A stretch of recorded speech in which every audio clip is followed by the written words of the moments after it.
नमस्कार दोस्तों, आप पढ़ रहे हैं डिटर्मिनर्स मतलब निर्धारक आप पढ़ रहे हैं। और इसके अंतर्गत हम पिछले वीडियो में समझ चुके हैं सम एनी मच मैनी का प्रयोग कैसे किया जाता है। फ्यू आ फ्यू दा फ्यू लिटिल आ लिटिल दा लिटिल का प्रयोग कैसे किया जाता है। और इसके बाद हमने पढ़ा था ईच एवरी आइदर नाइदर का प्रयोग कैसे किया जाता है। आज हम पढ़ेंगे आल होल बोथ नो और नन का प्रयोग कैसे किया जाता है। तो देखिए, आल होल बोथ तीनों चीजें एक साथ पूछी जाती हैं। तो पहले हम इन तीनों को पढ़ लेते हैं, उसके बाद नो और नन का भी प्रयोग देखेंगे। तो देखिए, आल की बात करें तो इसका हिंदी मीनिंग सब या सभी होता है, जबकि होल का हिंदी मीनिंग क्या होता है, संपूर्ण होता है। अब हम देख लेते हैं कि आल का प्रयोग कहाँ कहाँ पे हो सकता है, उसके बाद हम होल का प्रयोग भी देखेंगे कहाँ कहाँ पे हो सकता है। तो देखिए, गणनीय बहुवचन संज्ञा के साथ आल का प्रयोग किया जा सकता है। अगणनीय मात्रात्मक संज्ञा है जिसको आप नहीं गिन सकते, उसके साथ भी हम आल का प्रयोग कर सकते हैं। और सबसे महत्वपूर्ण नियम ये है कि आल के बाद अधिकांशतः हमें दा का प्रयोग देखने को मिलता है। मतलब ये खाली स्थान के बाद यदि दा लिखा होगा तो वहां पे हम आल भर देंगे, क्योंकि आल दा अधिकांशतः वाक्यों में लगता है। और आल का हम प्रयोग तब करते हैं जब संख्या जो है, जो गणनीय बहुवचन वाली संख्या है, वो 2 से अधिक होती है। 2 से अधिक होती है, जैसे 5 व्यक्ति हैं। अब हम कह रहे सभी लोग यहाँ पे आइए, तो यहाँ पे 5 लोगों के लिए सब शब्द हम इस्तेमाल कर रहे हैं। ध्यान देना, हमेशा यदि एक व्यक्ति है तो वहां पे सब नहीं आप इस्तेमाल करेंगे। 2 व्यक्ति है तो वहां सब या सभी इस्तेमाल नहीं करेंगे। सब या सभी हम इस्तेमाल तब करेंगे जब 2 से ज्यादा हो, मतलब 3 4 5 कितने भी हो सकते हैं। आगे देखते हैं होल के नियम। आल के नियम 4 हो गए, आप ध्यान रखना, सबसे महत्वपूर्ण है तीसरा नियम। अब होल की बात करते हैं तो होल का प्रयोग गणनीय एक वचन संज्ञा के साथ होता है। मतलब गिनने वाली चीज होनी चाहिए और वो भी एक वचन वाली होनी चाहिए। सेकेंड नियम है होल के पहले अधिकांशतः दा का प्रयोग दिया रहता है। आल के बाद दा का प्रयोग था, लेकिन होल के पहले दा का प्रयोग होता है। यदि दा का प्रयोग नहीं होता तो किसी पजेसिव केस का या संबंधवाचक शब्द हम उन्हीं को कहते हैं। जैसे हर एक सब्जेक्ट का संबंधवाचक शब्द होता है, जैसे ही का ही हिम हिज, ही का हिज हो गया, सी का हर हो गया, आई का माई हो गया, यू का यवर हो गया, दे का दियर हो गया। इस प्रकार से संबंधवाचक वी का आवर हो गया, तो जे कहलाते हैं पजेसिव केस या संबंधवाचक शब्द। तो यहाँ या तो आपको पजेसिव केस देखने के लिए मिलेंगे या फिर होल के पहले दा का प्रयोग देखने के लिए मिलेगा, तभी आप वहां पे होल भर सकते हैं। और अगला नियम है एक वचन संज्ञा के साथ जब होल का प्रयोग कर लिया जाता है तो वो पूरी संपूर्णता को दर्शाने लगता है। तो देखिए, ये तो हमने देखे आल और होल के नियम। तो नियम से तो हमें कम समझ आता है, बस एग्जाम्पल से अच्छा समझ आता है। तो अभी हमने आल और होल के नियम देखे, बोथ का भी हम नियम देख लेते हैं, फिर तीनों के एग्जाम्पल करेंगे। तो अगला देखते हैं बोथ। बोथ का हिंदी मीनिंग होता है दोनों, और इसका प्रयोग कहाँ पे करते हैं, जब वाक्य में 2 चीजें दी जाती हैं, चाहे वो नाउन हो या प्रोनाउन हो, उनकी जब बात करते हैं तो वहां दोनों के अर्थ में हम बोथ का प्रयोग कर लेते हैं। मतलब यहाँ वाक्य में स्पष्ट होना चाहिए कि 2 चीजें हैं, भले ही वो नाउन हो या प्रोनाउन, इनसे कोई फर्क नहीं होगा। लेकिन यदि 2 चीजें हैं तो वहां दोनों के अर्थ में आप बोथ का प्रयोग कर सकते हैं।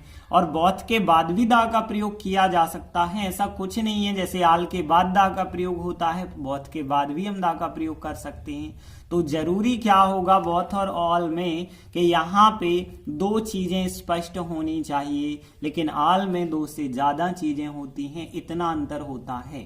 अब देखेंगे हम आल होल बोथ तीनों की एक्सरसाइज देख लेते हैं, कहाँ कौन सा प्रयोग होगा और क्यों होगा। अच्छे से आप समझना एक्सरसाइज को। तो देखिए जो हम एक्सरसाइज समझ रहे हैं वो वार्षिक परीक्षाओं में पूछे गए प्रश्न हैं, तो ध्यान से आप अच्छे से समझते चलना। जैसे पहला क्वेश्चन लेते हैं, he lost Khalistan the money he had, मतलब यहाँ खालिस्तान के बाद दा आया और हमने आपको बताया था कि आल के बाद अधिकांशतः दा का प्रयोग करते हैं। तो यहाँ पे देखिए बौथ के बाद भी तो दा का प्रयोग होता है। यहाँ पे यदि हम देखें खालिस्तान मनी लिखा है, अब देखिए मनी यदि हम देखें दो चीजों की बात तो बिल्कुल नहीं करी गई है। जब दो चीजों की बात नहीं करी गई है तो फिर आल ही राइट आंसर होगा, क्योंकि आल दा नियम भी होता है कि आल के बाद जो है आगणनीय मात्रात्मक संज्ञा आ जाती है, और मनी क्या है, आगणनीय मात्रात्मक संज्ञा है। इस वजह से यहाँ आल राइट आंसर होगा। देखिए दो चीजों की बात करी गई होती तो जरूर बहुत हो जाता, दो चीजों की बात तो नहीं करी गई, मतलब आल ही राइट आंसर होगा। अगला वाक्य, दा खालिस्तान वर्ल्ड थिंग्स सो, मतलब यहाँ पे दा के बाद हमें भरना है। हमने बताया था कि दा के बाद होल का प्रयोग किया जाता है। हमने आपको बताया था क्योंकि होल के पहले अधिकांशतः दा का प्रयोग किया जाता है। तो द होल वर्ल्ड थिंक्स सो, मतलब पूरा संसार जो है या संपूर्ण संसार ऐसा सोचता है। फिर इसके बाद आगे देखें हम कि ही पेड हिज खालिस्तान अटेंशन टू हिज स्टडीज। अब देखिए यहाँ पे हिज लिखा, और हिज हमने बताया था पजेसिव केस होता है, संबंधवाचक शब्द।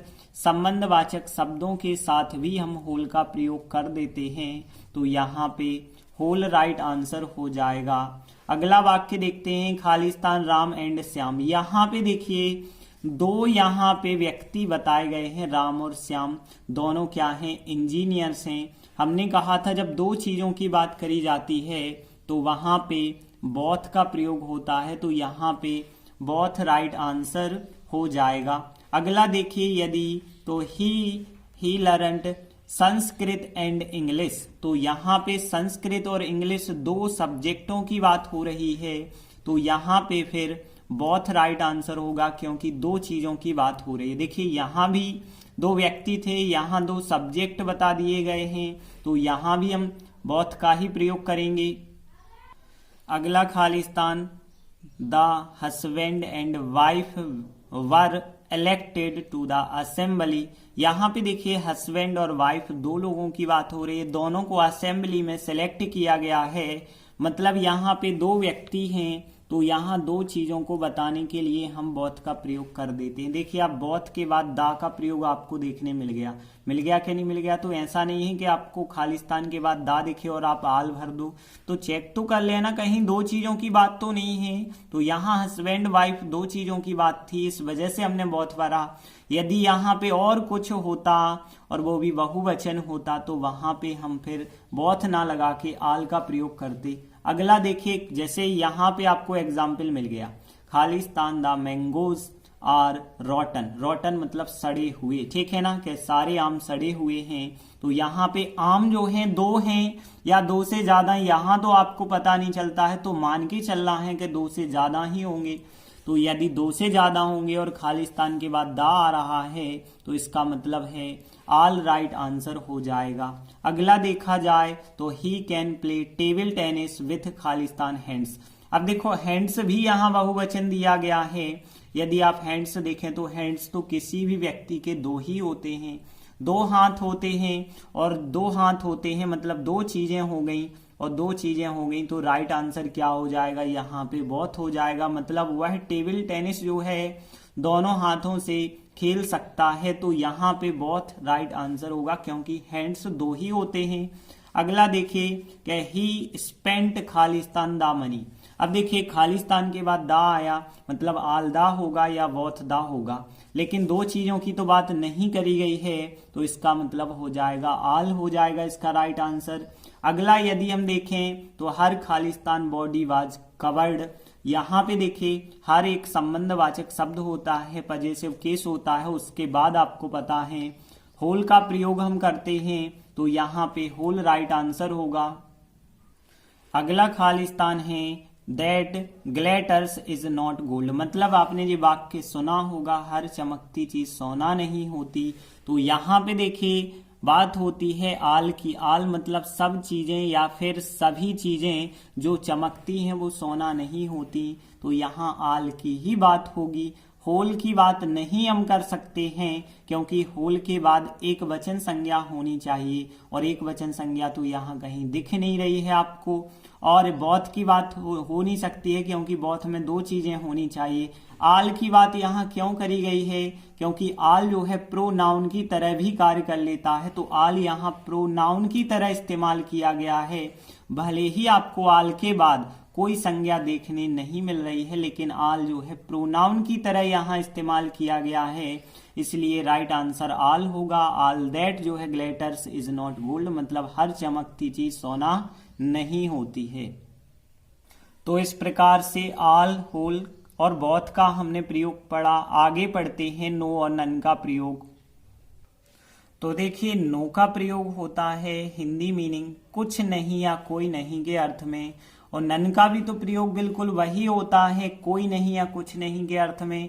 मतलब दोनों का हिंदी मीनिंग तो सेम है, लेकिन इनका प्रयोग हम कहाँ कहाँ पे करते हैं ध्यान से समझिएगा।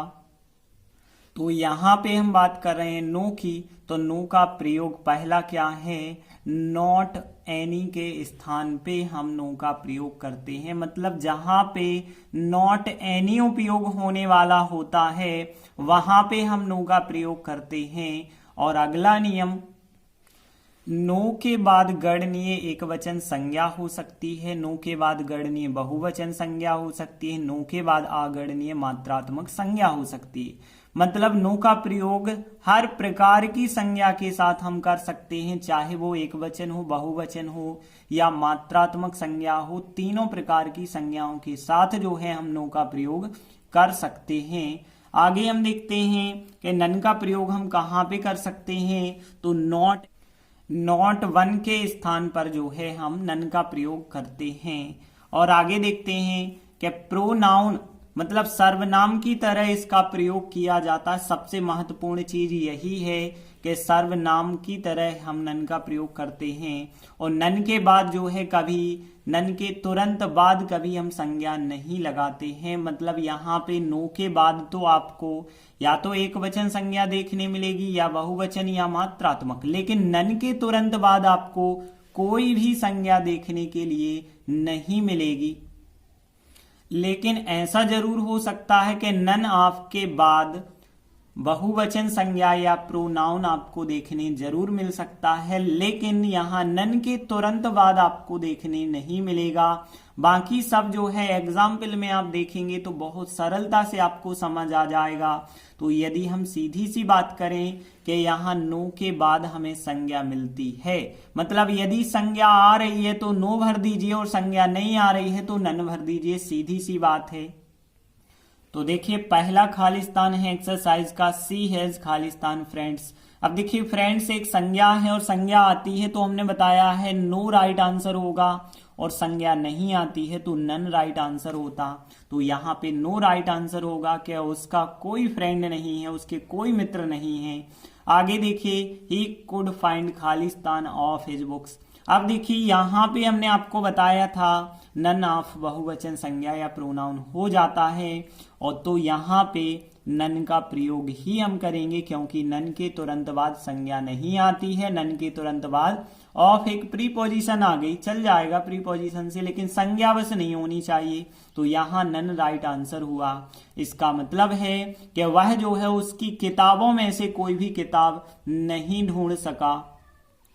अगला खालिस्तान है we have Khalistan books of English. तो यहाँ पे बुक्स लिखा है, मतलब यहाँ पे बहुवचन संज्ञा दी गई है, तो यहाँ पे तो हमें नो का प्रयोग करना होगा क्योंकि इसके बाद संज्ञा आ रही है। लेकिन यहाँ तो कोई संज्ञा नहीं आ रही थी तो यहाँ पे हमने नन का प्रयोग किया, लेकिन यहाँ संज्ञा आ रही है, इस वजह से हम नो का प्रयोग करेंगे। I have Khalistan spare book. अब देखिए, स्पेयर बुक जो होती है कोई फालतू किताब कह सकते हैं, कोई अतिरिक्त किताब कह सकते हैं। तो यहाँ ये भी क्या है, एक प्रकार की संज्ञा है क्योंकि एडजेक्टिव के बाद संज्ञा आ गई। तो एक ही बात है, एडजेक्टिव के बाद संज्ञा आ गई, मतलब यहाँ पे हम नो का प्रयोग ही करेंगे क्योंकि संज्ञा आई हुई है। एडजेक्टिव के बाद संज्ञा आए या डायरेक्ट संज्ञा आए, बात एक ही होती है। तो यहाँ पे भी नो राइट आंसर होगा। और इसका हिंदी मीनिंग क्या हो जाएगा, मेरे पास कोई फालतू किताब नहीं है। अब देखिए खालिस्तान प्लेड वेल, मतलब जो है यहाँ पे यदि हम देखें तो सब्जेक्ट की तरह इस्तेमाल करना है। और यदि हम देखें कोई संज्ञा नहीं दी गई है यहाँ पे, तो यहाँ नन राइट आंसर होगा, मतलब किसी ने भी अच्छा नहीं खेला। तो यहाँ पे नन राइट आंसर होगा, क्योंकि इसके बाद तो क्रिया आ रही है। संज्ञा होती तब की बात अलग थी कि आप नो लगा सकते थे, यहाँ कोई संज्ञा नहीं है तो नन राइट आंसर होगा। अगला देखिए, your sister has taken Khalistan rice. Rice चावल को कहते हैं। चावल एक संज्ञा है, मात्रात्मक आगणनीय संज्ञा है, और संज्ञा के पहले जो है हम नो का प्रयोग करेंगे। तो आपकी सिस्टर ने जो है कोई भी चावल या कुछ भी चावल नहीं लिए हैं। ठीक है, तो अगला वाक्य फिर देखते हैं। आई नो, मैं जानता हूं खालिस्तान ऑफ देम। अब देखिए यहाँ पे खालिस्तान के बाद ऑफ आ रहा, हमने आपको बताया था नन ऑफ बहुवचन या प्रोनाउन हो जाता है। तो यहाँ पे राइट आंसर फिर नन ही तो होगा कि मैं उनमें से किसी को भी नहीं जानता हूं, क्योंकि नन के बाद जो है संज्ञा नहीं आती और यहाँ संज्ञा नहीं आई है, तो नन राइट आंसर हो जाएगा। फिर अगला देखिए, the boys spent Khalistan money. Money तो एक संज्ञा है, और संज्ञा है मतलब यहाँ पे हम नो भरेंगे कि लड़कों ने जो है कोई भी धन खर्च नहीं किया है। तो यहाँ पे नो राइट आंसर होगा, क्योंकि मनी आ रहा था जो कि एक संज्ञा थी, और संज्ञा के पहले हम नो लगाएंगे। अगला देखिए, there is Khalistan school in this village, मतलब यहाँ स्कूल एक संज्ञा है और संज्ञा के पहले हमें नो भरना पड़ता है। तो यहाँ पे इस गांव में जो है कोई स्कूल नहीं है, इसका हिंदी मीनिंग हो जाएगा। अगला वाक्य देखिए, तो खालिस्तान of the girls is pretty. अब देखिए प्रेट्टी जो होता है सुंदर के लिए कहा जाता है। खालिस्तान ऑफ द गर्ल्स मतलब खालिस्तान ऑफ द गर्ल्स का मतलब जो होगा लड़कियों में से कोई भी लड़की नहीं। तो यहाँ पे देखिए ऑफ के बाद बहुवचन आता है, तो हमने आपको बताया था नन का प्रयोग करते हैं, क्योंकि नन के तुरंत बाद कोई संज्ञा नहीं होती है। तो यहाँ बिल्कुल यहाँ नन राइट आंसर हो जाएगा। और इसका हिंदी मीनिंग क्या होगा कि लड़कियों में से कोई भी लड़की सुंदर नहीं है। अगला वाक्य देखें, the weather was cold but there was Khalistan wind. अब देखिए यहाँ विंड भी पवन हवा को कहते हैं। तो यहाँ एक संज्ञा है और संज्ञा के पहले हमें नो का प्रयोग करना पड़ेगा, तो नो राइट आंसर होगा। मतलब यहाँ पे क्या है इस वाक्य का कि द वेदर, वेदर मौसम था, मौसम जो था ठंडा था, लेकिन वहां कोई हवा नहीं थी। अगला वाक्य देखते हैं कि यहाँ पे है the class was full of the students, मतलब कक्षा छात्रों से भरी हुई थी, but there was Khalistan teacher, लेकिन वहां कोई टीचर नहीं था। तो यहाँ नो हो जाएगा, क्योंकि नो के बाद संज्ञा आ रही है, इस वजह से नो राइट आंसर होगा। यदि यहाँ टीचर नहीं होता तो बात अलग थी कि और कुछ हो जाता। अगला वाक्य हम देख लेते हैं कि अगला वाक्य क्या है, the class was full of the students, मतलब जो है कक्षा जो थी भरी थी, छात्रों से भरी थी। कितने बजे? 8 बजे। बट लेकिन 9 बजे यदि देखा तो देयर वाज खालिस्तान, वहां कोई नहीं था। तो खालिस्तान के बाद कोई संज्ञा नहीं आ रही है, इस वजह से यहाँ नन राइट आंसर हो जाएगा। तो इस प्रकार से हमने नो और नन के एग्जाम्पल देखे। अब नो और नन तो हमें लगता है बहुत सरल लगे होंगे। तो इस प्रकार से जो है हमारी एक्सरसाइज कंप्लीट हुई। तो इसी के साथ हमारे जो डिटर्मिनर्स थे वो भी कंप्लीट होते हैं। धन्यवाद।